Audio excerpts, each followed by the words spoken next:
classic, Pride and Prejudice, written by Jane Austen. Jane Austen is an English novelist born in 1776 on December 16th in Stevenson, United Kingdom. She died July 18th, 1817 in Winchester, United Kingdom.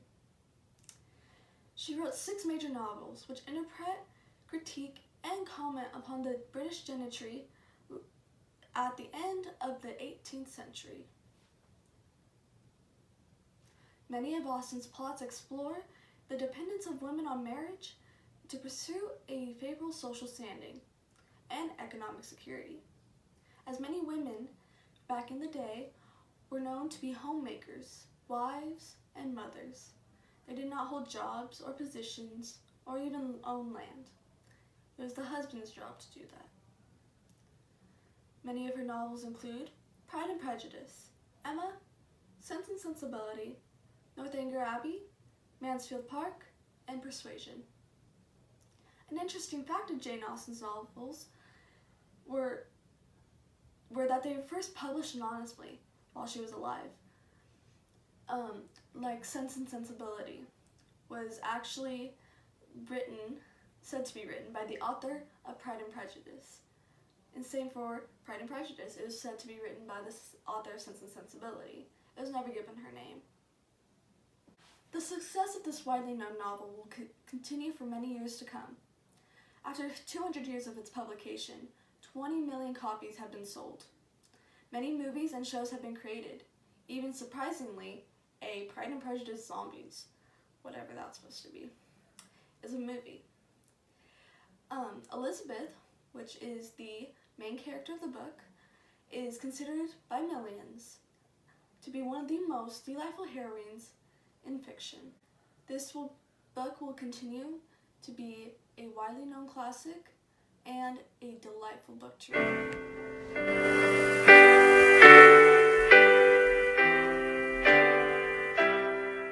To summarize this lengthy novel, it begins with a wealthy young gentleman named Charles Bingley, who has rented the manor of Netherfield Park.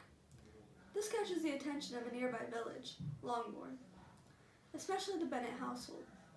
The Bennets have 5 unmarried daughters, from oldest to youngest: Jane, Elizabeth, Mary, Kitty, and Lydia.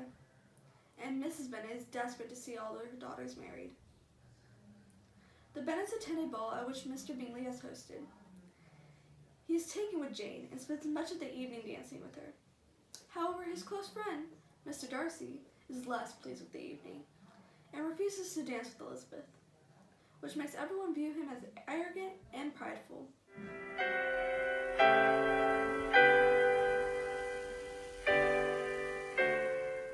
Mr. Darcy begins to find himself increasingly attracted to Elizabeth and her charm and intelligence. Jane pays a visit to the Bingley mansion. On her journey, she is caught in a storm and catches ill, forcing her to stay at Netherfield.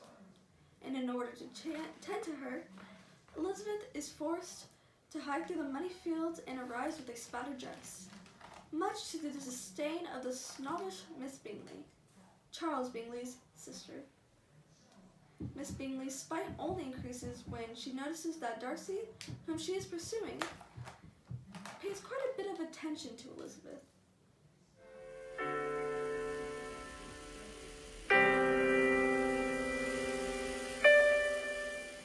Mr. Collins comes to visit the Bennets when Jane and Elizabeth arrive home.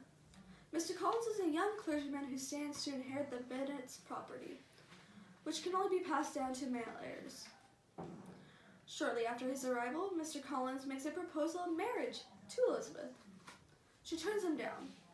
Meanwhile, the Bennet girls have become very friendly with the militia officers stationed in the nearby town. Among them is George Wickham, a handsome young soldier who is friendly towards Elizabeth, and tells her how Darcy cruelly cheated him out of an inheritance. At the beginning of winter, the Bingleys and Darcys leave Netherfield and return to London.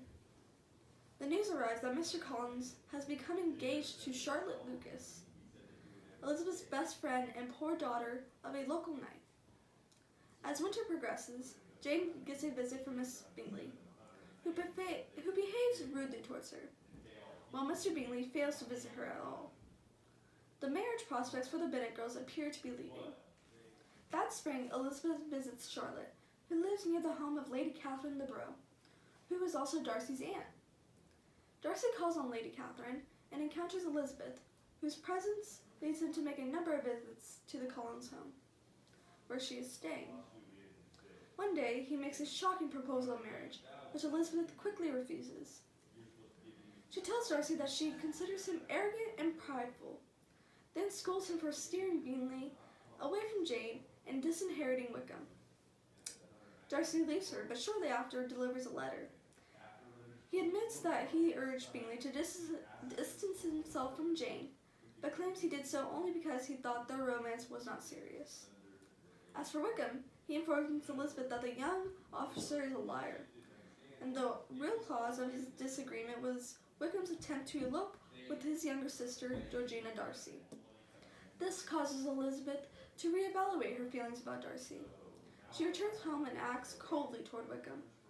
The militia is leaving town, which makes the younger and rather man-crazy Bennet girls distraught. Lydia manages to obtain a permission from her father to spend the summer with an old colonel in Brighton, where Wickham is stationed.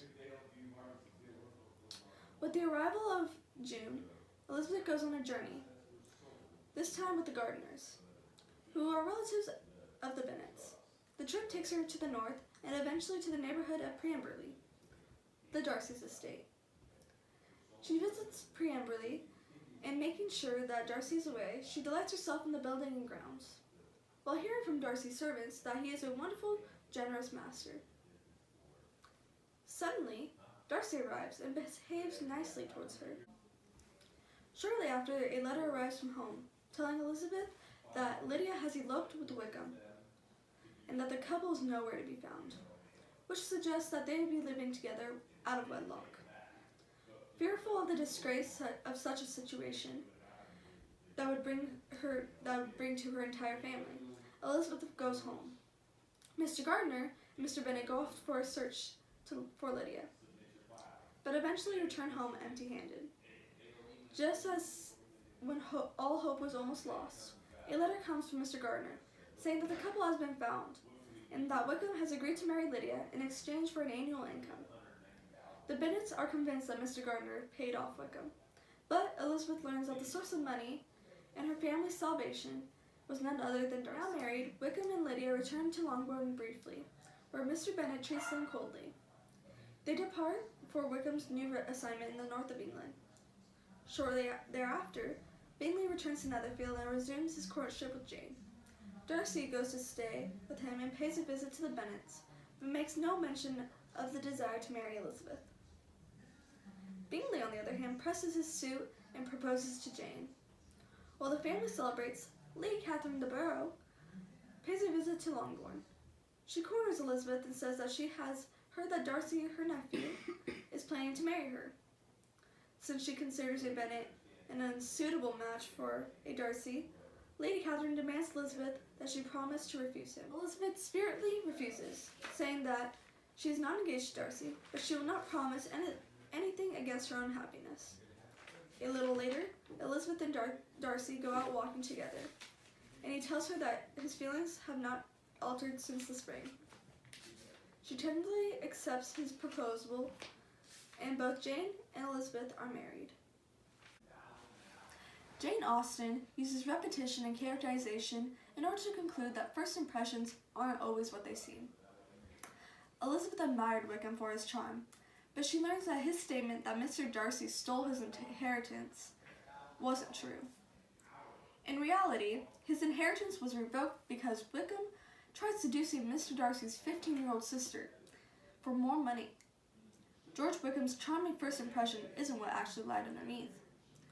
Austen characterizes George Wickham as a charming on the outside and a liar on the inside, and also a greedy man. After meeting with Elizabeth, Wickham begins to pursue Miss Mary Keene, who has a large inheritance. Further along in the novel, when Wickham runs off with Lydia Bennet, he only marries her when Mr. Darcy pays him to. George Wickham truly is a liar and a greedy man. His charm is just a mask.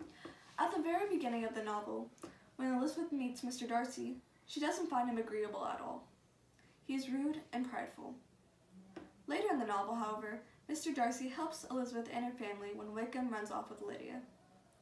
The characterization of Mr. Darcy makes him appear as though he's the bad guy in the beginning, but we soon learn that he truly has a good heart. His first impression was the complete opposite of Wickham's, but in the end, it showed that first impressions aren't what they seem. And if you get to know someone better, the more you see their true heart. Throughout the novel, Jane Austen reminds us that we need to look into a person deeper, because first impressions aren't what they seem. It's what's on the inside that counts, not the pretty face or the ugly personality. Throughout life, we judge a book by its cover, and we never find out what's truly lying behind their face. Austen reminds us that the importance of finding the truth and what could happen when we do. At the same time I was reading this book, I was also reading The Diary of Anne Frank. It's a memoir of a young Polish Jew who went into hiding for 2 years during World War II. The books are very different in nature, but I did enjoy reading Pride and Prejudice more because of its drama and romance. The memoir was very depressing, as the Jews were being persecuted, and the fate of Anne Frank was death in the end. The Diary of Anne Frank ends on August 1st, 1944, like any normal day. But as most know, her family was betrayed and sent to a concentration camp, where she later died. And it was difficult to read this book, as though it brought up very emotional things, and I believe that Pride and Prejudice, though we are learning a very valuable lesson, it is done in a fun way to read, at least. That's why I enjoyed Pride and Prejudice way more. Pride and Prejudice is a timeless classic. Women and teens will be reading this book for decades to come. Thank you for watching another episode of Bookworm with Ainsley.